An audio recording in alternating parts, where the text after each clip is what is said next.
Hello, my name is Ellie. Welcome back to my channel. Today I want to give you the best tips I have for saving money on public transport in London and just travel hacks in general for the city of London. I lived in London for a year and I hope that these tips that I've compiled over the months are useful to you when you're visiting as a tourist or even if you already live there or are studying there. Thanks for clicking on a video today. If you enjoy my content, I would really appreciate it if you like and subscribe for my channel. The first tip I want to talk about is getting a rail card. The rail card that I had in London was the under 25 rail card, though they also have a version for 26 to 30-year-olds. A rail card gets you 1/3 off of all train journeys for the cost of about £30 per year. It's really worth paying this amount of money because trains around the UK tend to be quite expensive. You can also link your rail card to your Oyster card by going to any in-person desk at London stations so that you can get an additional 1/3 off of any single off-peak tube and DLR journey price. Next is split ticketing. Split ticketing is a website, and when you're booking longer trains around the UK from London, for example, you can save a lot of money by using this website. Basically what it does is it splits your rail journey up into different segments that have individual costs on their own that add up to be a cheaper price than if you had booked it all in one go. This might seem kind of sketchy, but I've used it before multiple times and it does end up saving you quite a bit of money in some cases. My third tip is to use Free Now instead of Uber.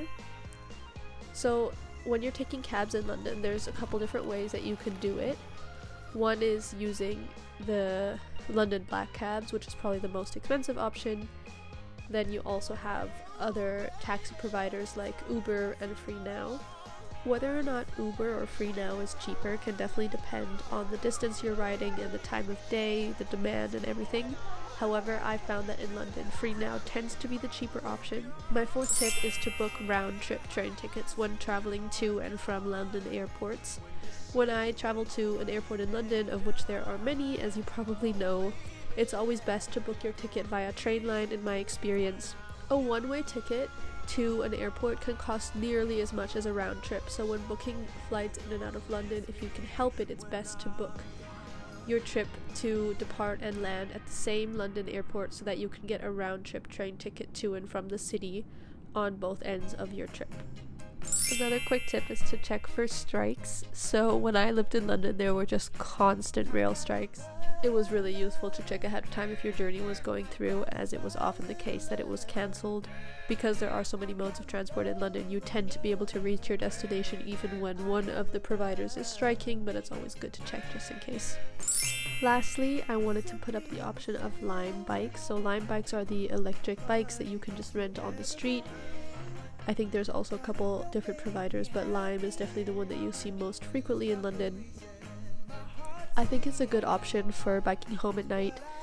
If you're coming home from a party by yourself, for example, it's a bit safer than walking and it tends to be cheaper than taking a cab for short distances.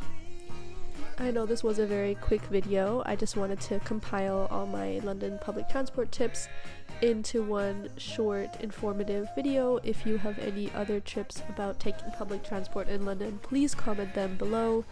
Thank you so much for watching this video today.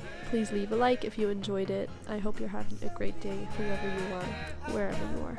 Bye!